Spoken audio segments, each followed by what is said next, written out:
4월 19일 오늘 만나 성경 말씀은 신명기 30장 11절에서 14절입니다. 오늘 내가 당신들에게 내리는 이 명령은 당신들이 실천하기 어려운 것도 아니고 당신들의 능력이 미치지 못하는 것도 아닙니다. 이 명령은 하늘 위에 있는 것이 아니므로 당신들은 누가 하늘에 올라가서 그 명령을 받아다가 우리가 그것을 듣고 지키도록 말하여 주랴 할 것도 아닙니다. 또한 이 명령은 바다 건너에 있는 것도 아니니 누가 바다를 건너가서 명령을 받아다가 우리가 그것을 듣고 지키도록 말하여 주랴 할 것도 아닙니다. 그 명령은 당신들에게 아주 가까운 곳에 있습니다. 당신들의 입에 있고 당신들의 마음에 있으니 당신들이 그것을 실천할 수 있습니다. 아멘.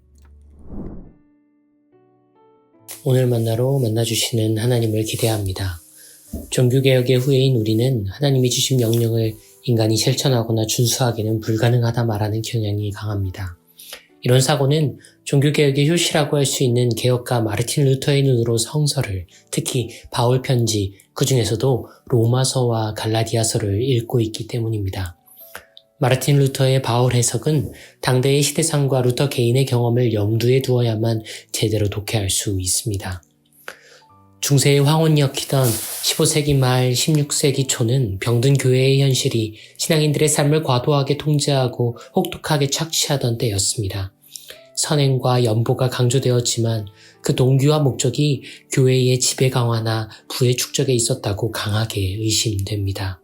와중에 아우구스티누스의 수도사이자 신학자였던 루터는 청년기부터 도무지 도달하지 못하는 이상적 삶에 대한 죄책감과 회의감에 괴로워하던 신앙인이었지요. 지배와 번영이라는 엇나간 동기로 폭주하던 교회의 실천 강조와 다소 불균형적이고 극도로 예민했던 루터 개인의 윤리적 감수성은 사람의 행함보다 하나님의 은혜의 절대성을 강조할 수밖에 없었습니다. 루터의 눈으로 다시 읽은 바울 편지에 따르면 모든 인간은 하나님이 주신 명령 앞에 철저히 실패할 수밖에 없습니다. 예외 없이 실패하는 모든 인간의 운명을 하나님 당신이 전적인 은혜로 새롭게 하시고 불의한 실패자들을 의롭다 불러주시는 은총으로 구원에 이닿게 된다는 것이 오늘까지 이르는 칭의론의 골자입니다.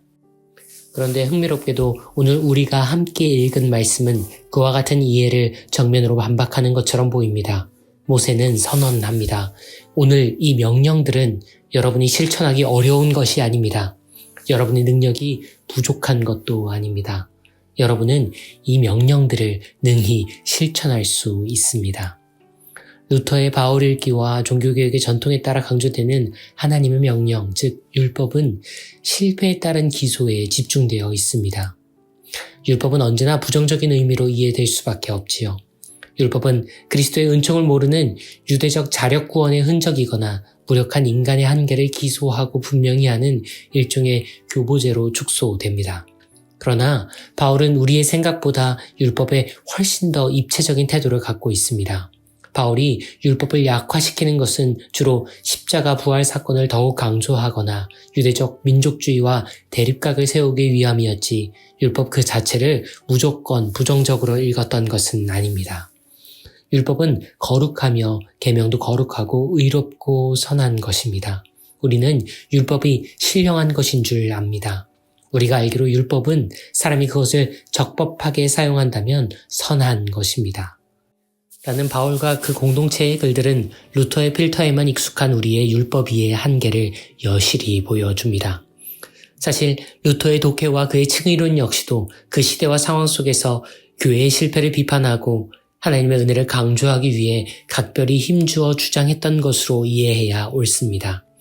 이런 역사의 정황과 개인의 맥락을 소거한 채로 루터의 칭의론에 입각한 율법 이해를 영원 불변의 명제적 교리로 이해하면 우리는 율법을 선하다 말한 바울과 다퉈야 하고 명령을 준수할 수 있다고 말한 모세를 이겨야 하며 율법을 완성하러 오셨다는 예수를 부인하게 됩니다. 바울을 제대로 읽고 모세를 분명히 알고 예수를 오롯이 따르려면, 그리고 종교개혁자들의 정신과 저항을 이어가려면 우리는 오히려 오늘날 교회의 현실을 면밀히 보고 우리 신앙의 각자가 대면하고 있는 구체적 한계가 무엇인지를 살펴보아야 합니다.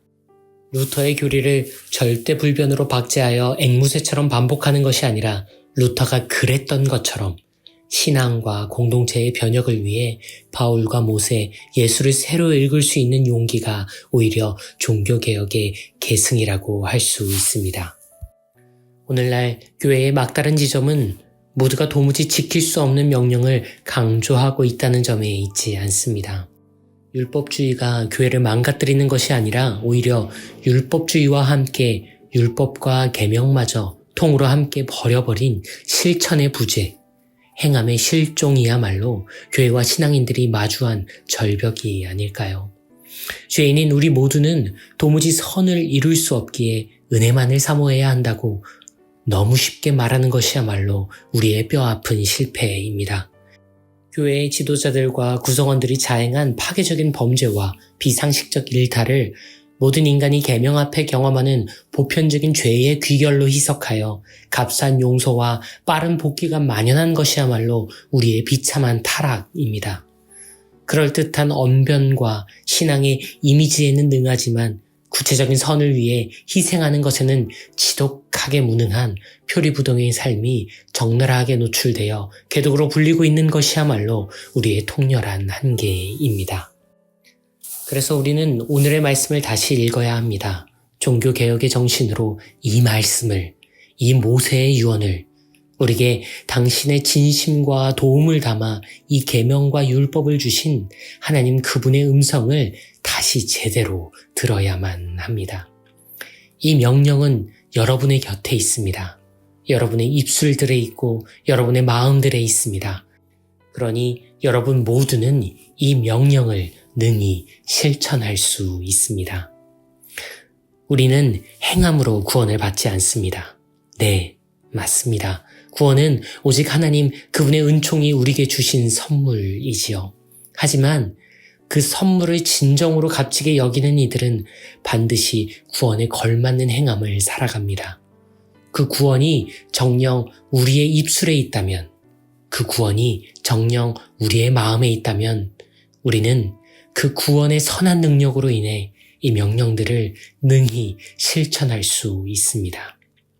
그 명령을 실천하는 삶, 이 구원을 보여주는 삶을 오늘 우리 모두가 살아낼 수 있기를 온 마음으로 소원합니다. 주님, 당신이 저희를 구하셨습니다.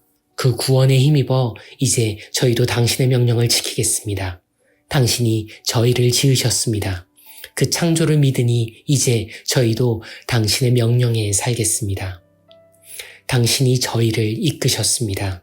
그 성화를 꿈꾸니 이제 저희도 당신의 명령을 이루겠습니다.